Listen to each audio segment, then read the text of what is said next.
오늘은 우리가 구약성경 다니엘서 11장 28절로 35절을 함께 교도하겠습니다. 1253면 다니엘서 11장 우리 28절로 35절입니다.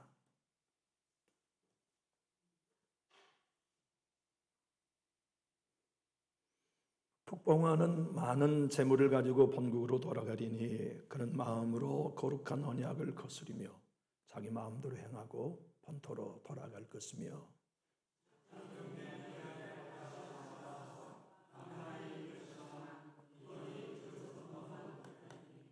이는 기띔의 배들이 이르러 그를 칠 것임이라. 그가 낙심하고 돌아가면서 맺은 거룩한 언약에 분노하였고 자기 땅에 돌아가서는 맺은 거룩한 언약을 배반하는 자들을 살필 것이며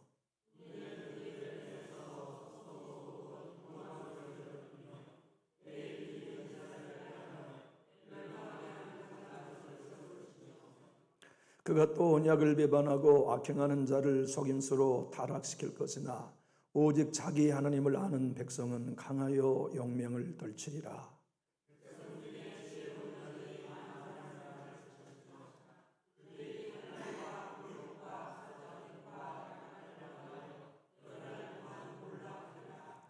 그들이 몰락할 때에 도움을 조금 얻을 것이나 많은 사람들이 속임수로 그들과 결합할 것이며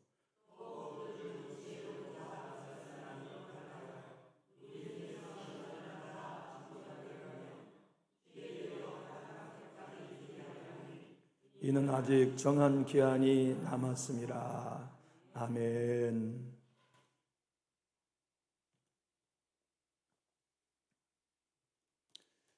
우리는 오늘 다니엘서의 11장 25절로 28절로 35절을 읽었습니다마는 이 내용은 설명 없이는 이해할 수 없는 말씀이에요.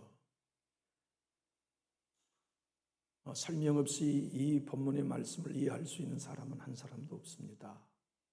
이 이야기는 북방나라와 남방나라가 세 번에 걸쳐 전쟁할 것에 대한 예언이에요.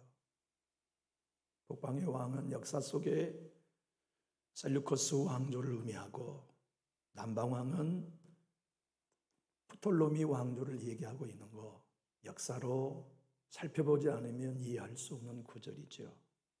다니엘 11장은 지난주에 말씀드린 것처럼 130가지 예언이 담겨 있어요. 놀라운 건 하나도 틀리지 않고 그대로 이루어졌다는 거예요.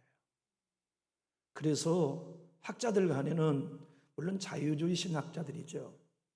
이건 예언이 아니라 나중 역사가 다 지나가고 성취된 다음에 예언인 것처럼 써놨을 것이다 라고 성경을 훼손하는 주장하죠.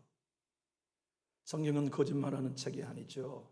사기치는 책이 아니니까 다니엘을 통해 예언한 말씀이 역사 그대로 이루어졌다면 하나님이 역사의 주관자라는 의미입니다. 그 모든 아직 오지 않는 제국들을 알고 계셨고 그 제국들을 세우고 문 닫는 분이 하나님이셨듯이 여러분과 저희 인생의 주인도 하나님이십니다. 여러분의 가정이 시작되고 주님 오신 날까지 통치하신 분은 하나님이시고 우리 교회를 시작하신 분도 하나님이시오 지금도 당신이 능한 손 가운데 인도하고 계신다. 이게 다니엘서가 우리에게 주어지는 메시지입니다. 북방한 셀루코스 왕조가 BC 171년에 남쪽 프톨로미 왕조를 침공합니다. 그 이야기를 오늘 본문에 하고 있어요. 애원으로. 그래서 이겨요. 지금의 시리아라고 하는 지역, 이란이라고 하는 지역을 본거지로 하는 셀루코스 왕조가 지금의 이집트인 애굽을 본거지로 하는 프톨로미 왕조를 공격해요. 대성합니다. 그래서 그곳에 있는 모든 은금 폐물을 전부 다 노획물로 가지고 와서 이웃나라 인심을 씁니다. 그리고 다 자기 편으로 만든 이야기가 오늘 본문의 이야기예요. 그런데 하나님의 정하신 뜻 가운데 두 번째 공격을 또 합니다. 그때가 BC 169년이었어요. 169년에 2차 공격을 해가지고 이번에도 승리는 하지만 첫 번째 승리만큼 대승은 못해요. 겨우 이겨가요.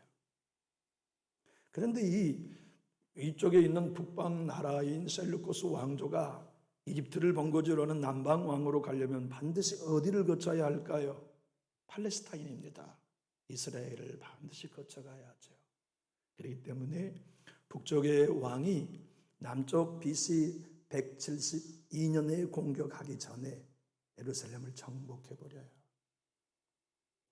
그래서 예루살렘에 이제 이니오스라고 하는 대제사장을 괴르로 세웁니다. 네가 대제사장하고 자치 통치를 해라. 근데 내 말대로 해라. 북방왕이 이제 남방왕을 공격하기 전에 1차, 2차, 3차를 전쟁하기 전에 예루살렘을 접수해버려요. 네가 내 말만 들으면, 내게 충성만 하면 너 계속 대제사장 노릇하게 해줄게. 그렇게 해가지고 그 대제사장의 직분을 허락해요. 근데 이 제사장이 북쪽 나라를 안 따라요. 왜냐하면 북방 나라의 왕은 헬라 정책을 써서 유대인들의 율법을 훼손하기 때문에 안 따라간 겁니다. 반대로 남쪽 포톨로미 왕조가 계속 얘기합니다. 너 내 편 되면 내가 너 도와줄게. 너 북쪽 왕에게 달라붙어 가지고 손해볼 거 하나도 없어. 내가 유대 전통 다 인정해 줄게. 내가 율법을 그대로 다 지키고 유대계 전통대로 살아갈 수 있도록 도와줄게. 내 편 되라. 그래서 이가 국제 정서를 어긋나서 남쪽 애굽 편이 된 거예요. 그런데 이미 북쪽 왕조에 의해 사로잡혀 있는 이 예루살렘, 이스라엘은 풍전등화와 같은 힘없는 나라 아닙니까? 세 번째 셀루코스 나라의 왕 안티오코스 4세, 이 왕이 남쪽으로 공격해 오면서 3차 전쟁을 일으켜요. 돌아오면서 보자. 내가 전쟁하고 돌아오면서 너희 뻔때를 보여주겠어. 그렇게 하고 애굽에 갔는데 참패해요. 이번에는. 그러고는 돌아오면서 화풀이를 하는 겁니다. 그때가 몇 년이냐면 BC 167년이었어요.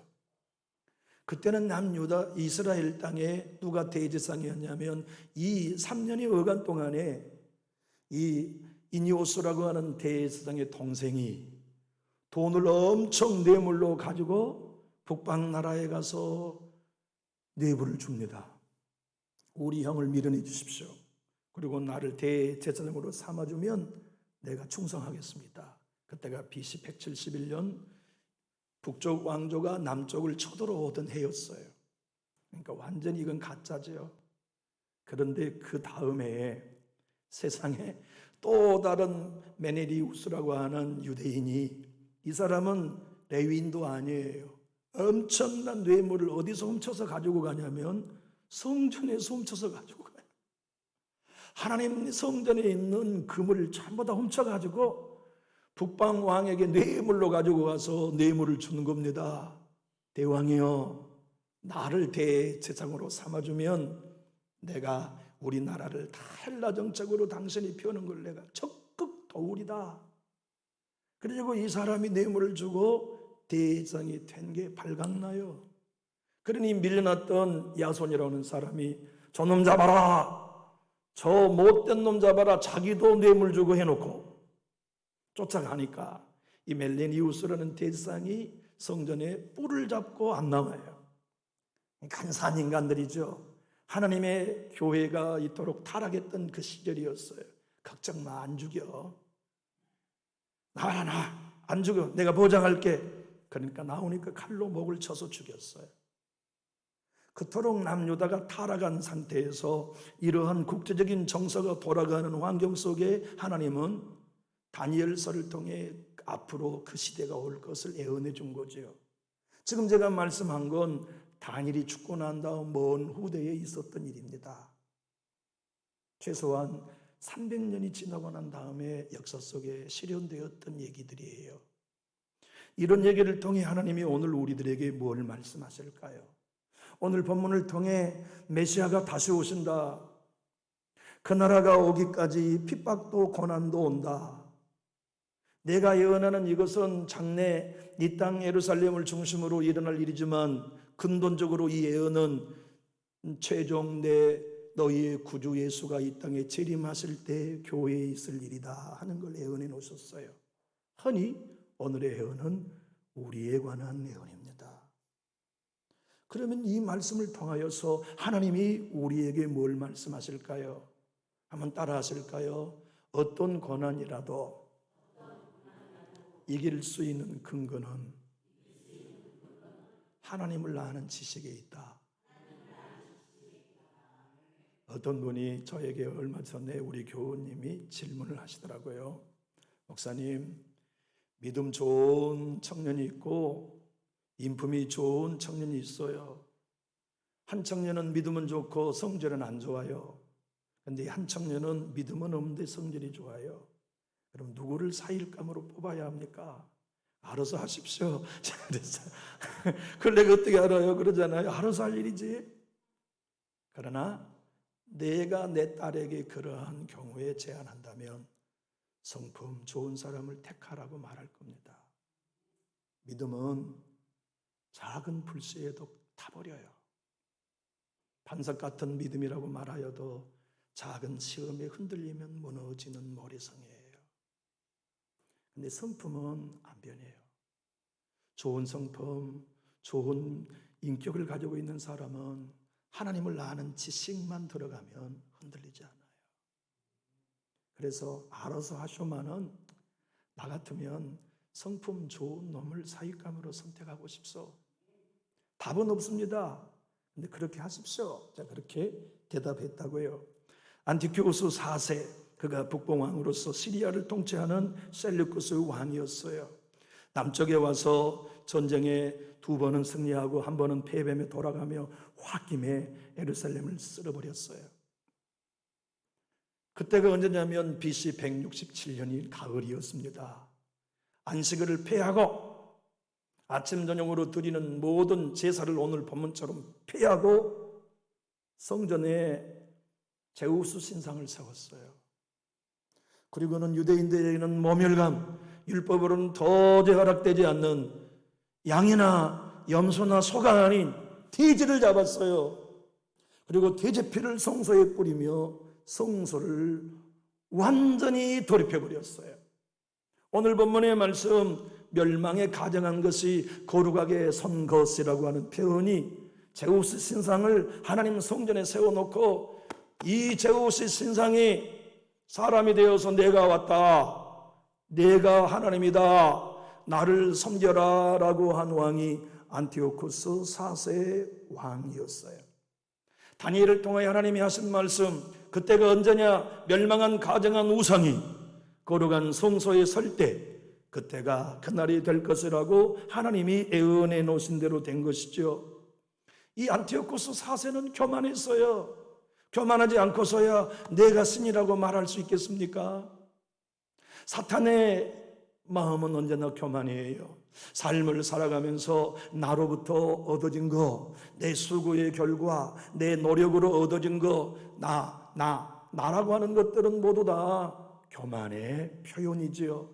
그 교만의 표현을 앤드류 모레이 목사님은 뭐라고 말했냐면, 한번 따라 하실까요? 지옥의 독소다. 지옥의 사단이 뱀에게 물리면 지옥의 독소가 몸속에 생명 속에 들어가는데 그게 뭐냐면 교만이다. 교만은 뭔지 아시죠? 목에 힘을 뻣뻣이 주는 게 교만 아닙니다. 교만은 지금 내가 누리고 있는 걸 내가 얻었다고 생각하는 게 교만이에요. 겸손이란 다른 것 아닙니다. 허리를 굽히고 인사할 때 부드럽고 자기주장 펼치지 않는 게 겸손이 아니에요. 겸손은 지금 내가 얻은 모든 것이 내가 한 게 아니라고 말하는 겁니다. 하나님이 주신 거, 하나님의 은혜입니다. 그게 겸손이에요. 그런데 이 안티오쿠스 4세는 성전에다가 제우스 신상을 세워놓고 이 신상에게 절해 너희들 절하라니까 하루아침에 2만 명을 칼로 죽였어요. 그리고는 금지하라는 명령을 내립니다. 어느 집에나 율법책을 가지고 있으면 죽이겠다, 집안을 수색했어요. 율법책을 읽는 사람도 죽이겠다. 율법책을 낭독한 이도 죽이겠다. 그렇게 몇 년을 했냐면 신약 계시록에 예언되고 있는 전 3년 반 동안 그 노릇을 했어요. 그런데 하나님이 오늘 다니엘을 통하여 하시는 말씀이 참 놀랍죠. 그 말씀을 우리 오늘 본문을 한번 읽어보실까요? 우리 28절로 32절을 한번 읽어보겠습니다. 이 이야기가 북쪽 셀루쿠스 안티오코스 4세가 남쪽 이제 프톨로미 왕조를 3번에 걸쳐 쳐들어올 것에 대한 예언이고, 예루살렘 성전을 회파하고 거기다가 제우스 신상을 세울 것에 관한 예언인데요. 한번 읽어봅시다. 시작. 북방왕은 많은 재물을 가지고 본국으로 돌아가리니 그는 마음으로 거룩한 언약을 거스르며 자기 마음대로 행하고 본토로 돌아갈 것이며, 작정된 기한에 그가 다시 나와서 남방에 이를 것이니 이번이 그 전번만 못하리니 이는 기띔의 배들이 이르러 그를 칠 것입니다. 그가 낙심하고 돌아가면서 맺은 거룩한 언약에 분노하였고 자기 땅에 돌아가서는 맺은 거룩한 언약을 배반한 자들을 살필 것이며, 군대는 그의 편에 서서 성소 곧 견고한 곳을 더럽히며 매일 드리는 제사를 폐하며 멸망하게 하는 가증한 것을 세울 것이며, 그가 또 언약을 배반하고 악행하는 자를 속임수로 타락시킬 것이나 오직 자기 하나님을 아는 백성은 강하여 용맹을 떨치리라. 교우 여러분, 하나님의 사람은 교만함을 자기 안에 품을 수 없지요. 성령의 사람이라면 내가 했다는 말 할 수 없어요. 내 노력의 결과로 지금의 품격을 누리고 있다고 말할 수 없어요. 나의 나된 것이 하나님의 은혜입니다라고 말하죠. 하나님의 사람 중에는 겸손하지 않는 사람이 하나도 없어요. 겸손이 무엇이에요? 다시 말씀합니다. 겸손은 모든 것이 하나님께로부터 온 것입니다를 인정하는 거예요. 그것이 기도 때마다의 고백이고 예배 때마다의 고백이며 자녀를 통해서의 고백이고 내게 주어진 물질의 여유를 통해서의 고백이며 내게 주어진 건강을 통해서도 고백이에요. 오늘 저는 우리 지방에 암 투병 중에 계셨던 사모님을 교육자의 신방을 다녀왔어요. 그분이 얘기하시더군요. 제가 이곳에서 암 투병을 했었습니다. 수많은 암 환자들이 있었습니다. 지금까지도 잊어버릴 수 없는 젊은 소녀, 그가 이곳에서 나와 함께 항암 치료를 받았었습니다. 제가 변비로 인하여서 이를 보지 못하고 고통스러워할 때 그 소녀가 저를 치료해 주었습니다. 그런데 그가 태어나여 언제부턴가 소식이 들려하지 않아 보았더니 겨우 26살에 세상을 떠나고 없었습니다. 그런데 그때 있었던 함께 많은 환우들 중에 나 한 사람만 치료받았습니다. 참 고맙고 감사한 고백이었어요. 지금 서울의 의사 부인 권사님이 72세인데 암이 걸려가지고 항암 치료를 받고 계시면서 어제 전화 왔다고 간증하시더라고요. 사모님은 도대체 하나님이 얼마나 사랑하시면 암에서 완전히 치료해 주셨을까요? 그분이 돈이 없겠어요? 평생 병원장 사모님으로 사신 그분이 돈이 없어 항암 치료를 못 받겠어요? 그런데 암을 치료받지 못하는 거예요. 단 2주간 동안 20kg가 살이 빠졌대. 그러면서 하루하루 살아가는 것이 하나님의 은혜요 기적이라는 간증을 사모님이 하시더군요. 주님의 사람, 성령의 사람과 여기 적그리스도의 모형인 안티파네스 4세와 이 땅에 있는 모든 사람들은 특징이 딱 하나입니다. 하나님의 사람은 겸손하고 사단의 사람은 교만한 것이죠. 바빌론에서 얼마든지 교만해도 되는 사람이 있었다면 딱 한 사람입니다. 다니엘. 그는 얼마든지 교만해도 되는 사람이에요. 곁길로 나간 적 없잖아요. 소년 시절에 끌려와 지금 90세가 넘는 날까지 기도의 삶을 놓치지 않았잖아요. 그는 풀무불 속에 들어가서도 죽지 않고 살아났고 하나님을 경험했어요. 그곳에서 하나님을 만났어요. 예수님을 만났어요. 그는 많은 정적들이 죽이려고 이임금을 흔들어서 금지 내령을 내렸을지라도 그는 살아났어요. 그는 회복되었어요. 그는 오늘 세상 모든 박사들과 점쟁이들이 해석할 수 없는 왕들의 꿈을 해몽한 영의 사람이었어요. 어디 오늘 본문의 말씀만 보십시오. 그는 장래를 다 보았고 장래를 천사를 통해 다 설명받았어요. 그쯤 되면 교만해도 되지요. 그런데 다니엘에게는 교만이 없어요. 왠지 아시죠? 하나님의 사람은 교만할 수 없어요. 하나님의 사람은 나의 나된 것이 하나님의 은혜이지 남보다 나은 게 하나도 없다는 걸 아는 사람 아닙니까? 주님의 은혜를 내게서 떼면 난 빈 껍데기라는 거. 내가 90이 넘도록 경건한 삶을 살아올 수 있었던 건 하나님의 은혜이고, 내 기도가 응답된 것도 하나님의 은혜고, 바벨론 페르시아의 재상들이 바뀌고 제국이 바뀌어서도 내가 총리가 될 수 있었던 건 하나님의 은혜이지 내 덕이 아니라는 걸 너무나 잘 알았어요. 하나님의 사람들 중에는 누구나 다 보아도 겸손하고 들어도 겸손하고 깨달아도 겸손하고 잘돼도 겸손하고 형통해도 겸손하고 어려워지면 더 겸손해지는 사람 아닙니까? 하나님은 야고보 사도에게 우리에게 4장 6절에 이렇게 말씀하셨어요. 그러나 더욱 큰 은혜를 주신다니 그러므로 일렀으되 하나님이 교만한 자를 물리치시고 겸손한 자에게 은혜를 주신다 하였느니라. 사랑하는 교우 여러분, 여러분의 가정에 지금 은혜가 필요하시면 힘있게 아멘 하실까요? 여러분의 자녀들에게 하나님의 은혜가 필요하십니까? 우리 교회 하나님의 은혜가 필요하다고 생각하십니까? 그러면 우리 겸손해야 합니다. 나의 나된 것이 하나님의 은혜라고 고백하는 거예요. 다른 사람보다 더 많이 보았어도, 더 많이 다니엘처럼 들었어도, 더 많은 걸 누리는 세상의 삶을 살았어도 하나님의 은혜입니다.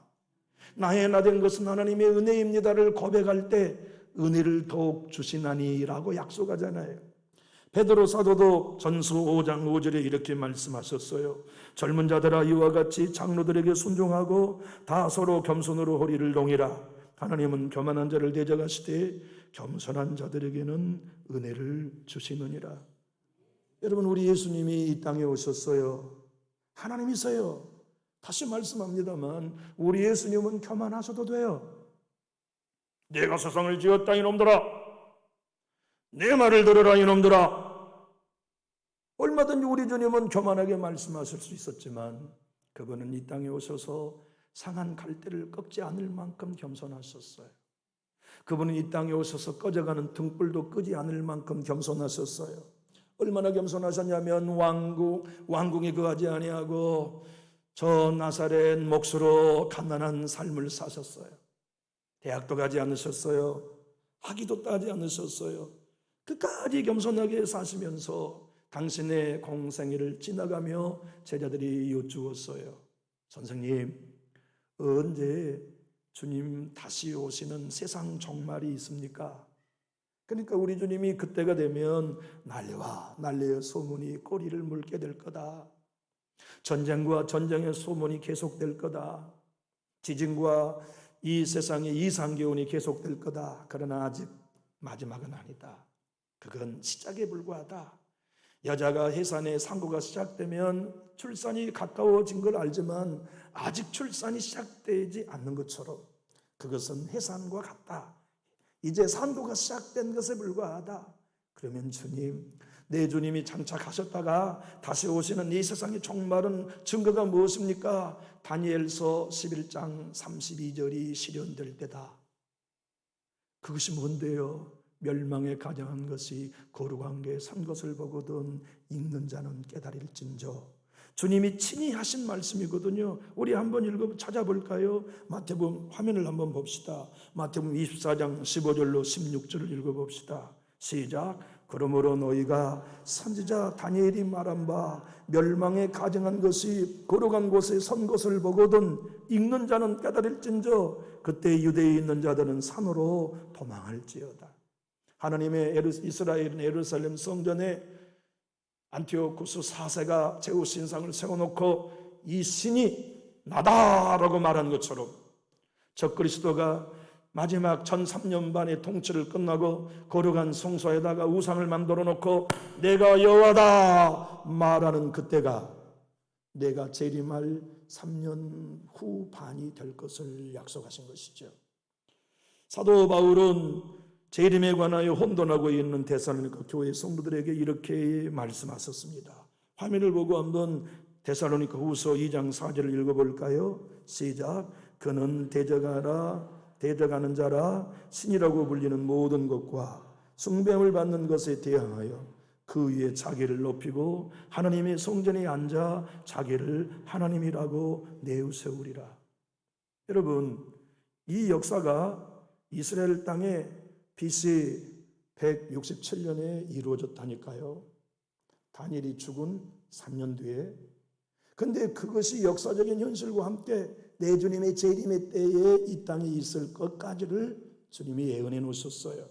그것이 무엇입니까? 적그리스도가 안티오코스 4세처럼 성전에다가 신상을 만들어 놓고 이 신이 여호와 나다, 온 세상은 나를 섬기고 내게 예배해라 하는 날이 오거든 그때가 내가 재림할 때가 되었다는 것을 친히 설명해 주신 것이죠.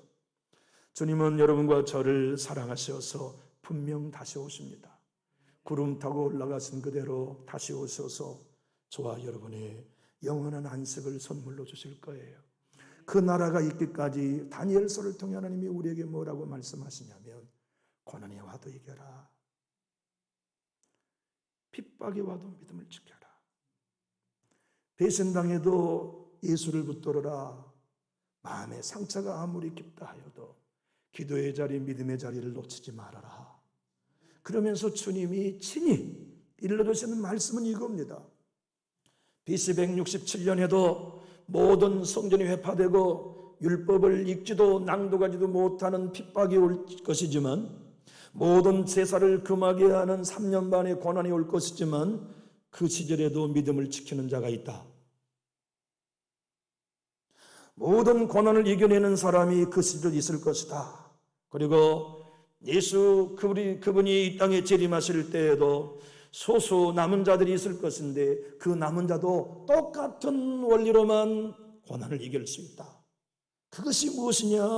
오늘 본문에 하나님이 친히 하시는 말씀 따라해 볼까요? 자기의 하나님을 아는 백성. 여러분, 신앙은요 열심히 하는 게 아닙니다. 하나님을 알아가는 거예요. 예수님을 알아가는 게 신앙의 여정이에요. 우리가 매일매일 내가 하나님을 더 알아가는 거, 하나님을 배워가고 맛보는 거, 이것이 신앙의 여정이에요. 여러분과 제가 바른 믿음을 갖고 있거나 성경적인 신앙을 갖고 있다면 증거는 분명합니다. 처음 예수를 믿을 때보다 지금 하나님을 더 많이 아는 거예요. 하나님의 사랑을 더 알고, 하나님이 얼마나 신실한 분인가를 더 알고, 하나님이 얼마나 거룩한 분인가를 알고, 하나님이 얼마나 은혜로운 분인가를 알고, 그분이 역사의 주관자이시며 내 가정의 주관자이심을 알고, 그분이 우리 교회를 시작하게 하신 분이요 이끌어가고 계신 분인 것을 알고, 그분은 모든 약속을 어김없이 이루신 분인 것을 알고, 나의 안고 서는 걸 알고, 내가 냉수한 그릇을 대접한 것도 알고 계시고 기억하고 계신 하나님을 아는 것. 여러분, 여기 히브리어에 안다는 얘기는 강단에서 얘기하기는 좀 어려운 얘기입니다.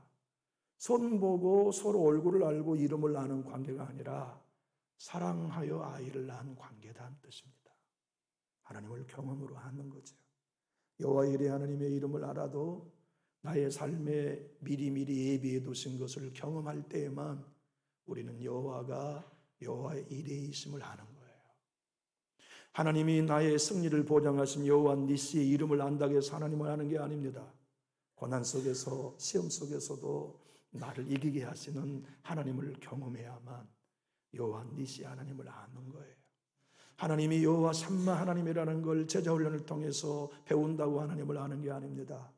아무도 없는 외로운 밤속에 나 홀로 눈물을 흘려 찢어진 마음으로 고통 중에 계실 때, 그때 날 찾아와 위로해 주시며 내가 여기 너와 함께 있다고 하신 하나님을 경험해야만 여호와 샴마 하나님을 아는 거예요.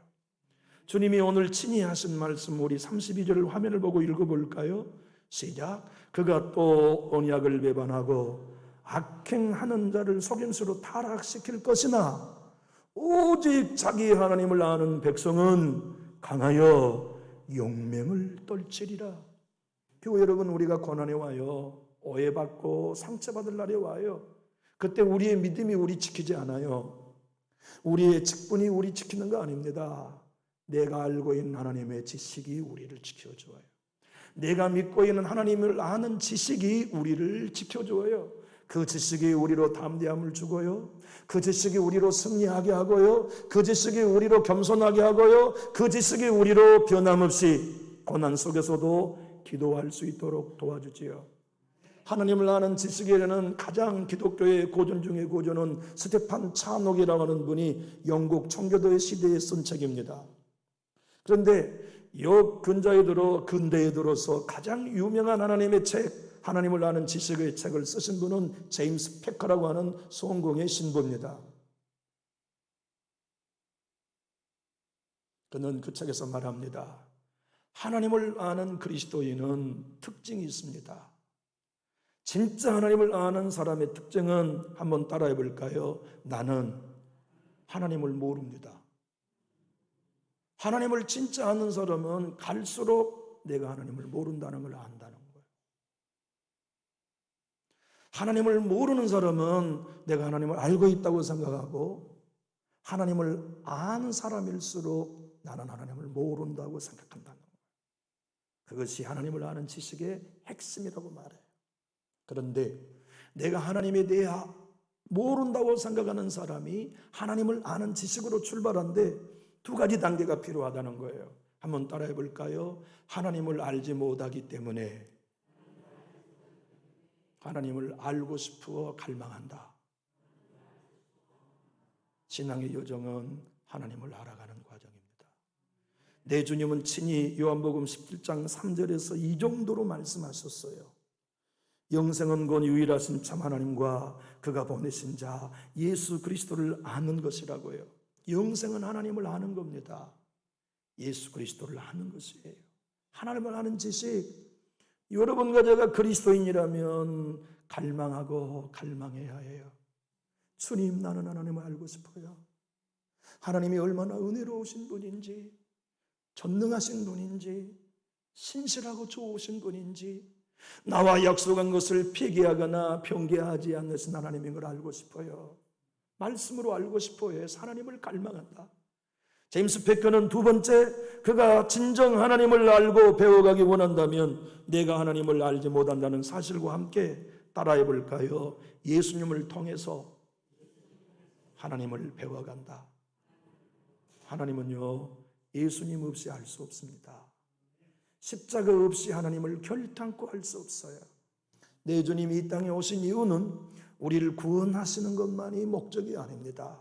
구원받은 우리가 날마다 하나님을 더 알아가게 하시려고, 하나님이 얼마나 좋은 분인지를 경험하게 하시려고, 그 좋으신 하나님을 알아가면 알아갈수록 기뻐하며 그분을 예배하게 하시려고, 그분으로 인하여 힘을 얻고 고난을 이겨내며 하나님을 아는 믿음이 그분이 나를 버리지 않으실 것이다. 내 인생을 마침내 역전시켜 주실 거다. 내 자녀들을 역전시켜 주실 것이다. 우리 교회를 역전시켜 주실 것을 믿고 그 하나님을 알아가는 사람들이 그때나 지금이나 앞으로의 고난의 때도 고난을 이기게 될 것이라고 약속해 주신 것이죠. 이번 9월 달에 우리 지방의 교육자 수련회 때 시와 그림이라는 찬양단의 싱어 김정성 목사님을 강사로 모셨어요. 근데 이 시와 그림 우리나라 대표적인 찬양단이거든요. 가스펠 찬양단인데요. 싱어가 우리 성결교회 목사님 김정성 목사님이에요. 그런데 저는 다니엘 기도회에서 기도를 멈추지 마라, 눈앞의 상황에 마음이 눌려도 이 찬양이 저는 다니엘 기도에서 만든 찬양인 줄 알았어요. 그런데 그분 찬양을 들어보니까 그분들이 그 찬양을 만들었더라고요. 자기가 만든 게 아니라 시와 그림의 작곡가가 그 찬양 가사도 쓰고 곡도 썼대요.